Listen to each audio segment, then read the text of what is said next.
But when we were sent overseas, the war was all over, remember? I went over in November in 44.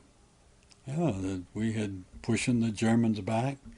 The war was practically over. Everybody was picking up and hoping to come home. And then all of a sudden the Battle of the Bulge started. And that's where we were.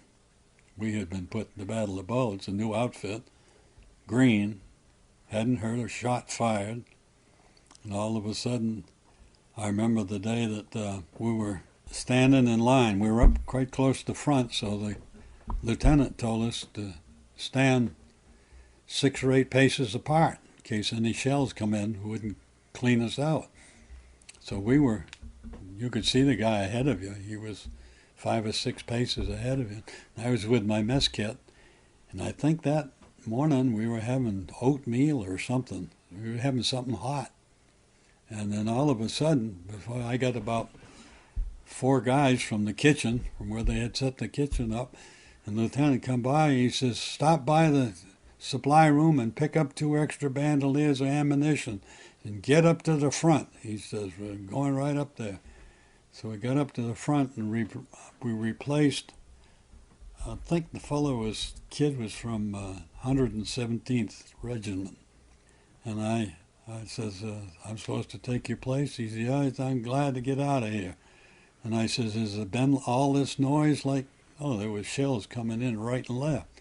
He says, I've been here 6 weeks. He says, and today, I've heard more shells today than I have in 6 weeks. So that was what we were blessed with when we got up to the front. And then, of course, we lost in a division. There's 3 regiments. It's about 10, 11,000 men. So we lost the 422nd and the 423rd, just about 8,000 men. We lost them completely. The Germans just overran them.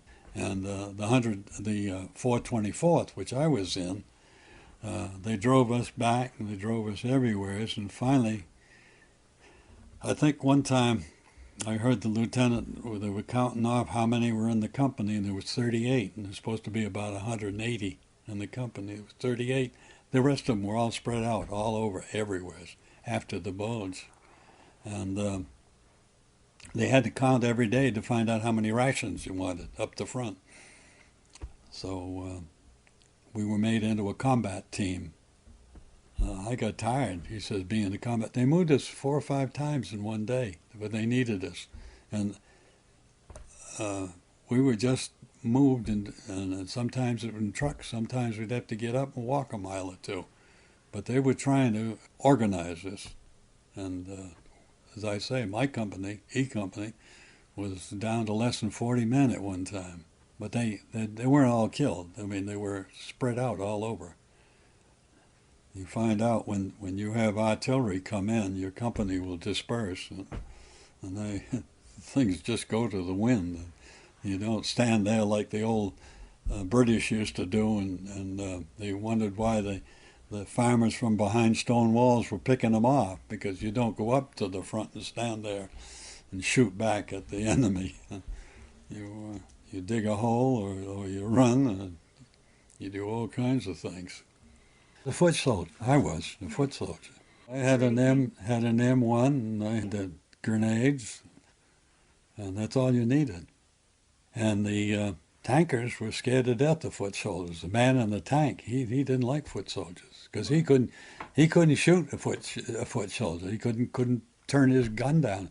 If a guy got near his tank, he could throw a Molotov cocktail, or he could hit him with a bazooka.